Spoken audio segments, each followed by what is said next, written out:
तुमचे स्वागत आहे माझ्या यूट्यूब चॅनलवर, ज्याचे नाव आहे योगेश भावसार.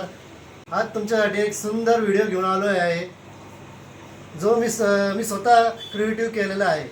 तर चला आता व्हिडिओला सुरुवात करूया. हे बघा मित्रांनो, तुम्ही म्हणा असेल की हे काय आहे माझ्या हातात. हे बघा मित्रांनो, माझ्याकडे असे बल्ब आहेत. आता तर मित्रांनो, तुम्हाला वाटत असेल की हे बल्ब कशाला, तर हे बल्बपासूनच आपण ना बेटा फिशसाठी आपल्याला फिश टँक बनवायचा आहे.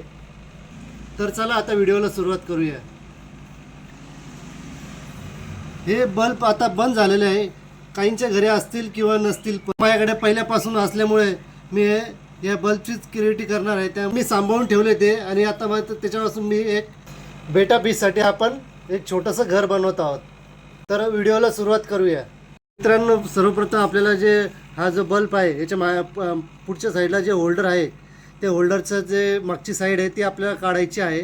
तर ती काढताना आपल्याला नाजूक हत्याराने काढायची आहे, जेणेकरून हा बल्ब फुटता कामा नये. कारण जर काढताना जर ते व्यवस्थित नाही निघालं तर बल्ब फुटण्याची शक्यता असते. त्यामुळे आपल्याला नाजूक हाताने काम करायचं आहे. तर मित्रांनो बघा, आता मी अशा पद्धतीने काम करतो आहे. सर्वप्रथम हे ना जे आहे हे काढायचं आपल्याला. हे हुक जे असतं याला काढायचं आहे. जी लाख होती ती आपण काढून झालेली आहे. आता जे मधली साईड आहे ती पॅक असते, ती आपल्याला हळूवार या स्क्रूड्रायव्हरच्या साहाय्याने फोडायची. आतली साईड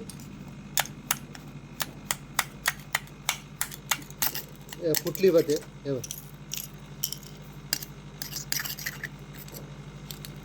हे घ्यायचा आहे धागा असा इथनं असं इकडनं, पण ते जे बल्बचे हुक आहे ते हुक आपण काढून घेतले आहे, आणि तिथे ते बारीक जे होल आहे त्यातनं आपल्याला हा धागा ओळायचा आहे. आपण हा धागा कशासाठी ओळतो आहे, जेणेकरून आपल्याला बल्ब असं टांगता येईल. बा अशा पद्धतीने टांगता येईल. झाल्यानंतर यात आपण पाणी भरलेलं आहे, ते दिसणार नाही शक्यतो. बघा मित्रांनो, आपण याच्यात आता याच्यात बेटा पीस सोडलेला आहे. बघा मित्रांनो, तुम्हाला हा व्हिडिओ आवडला असेल तर लाईक करा, शेअर करा. धन्यवाद.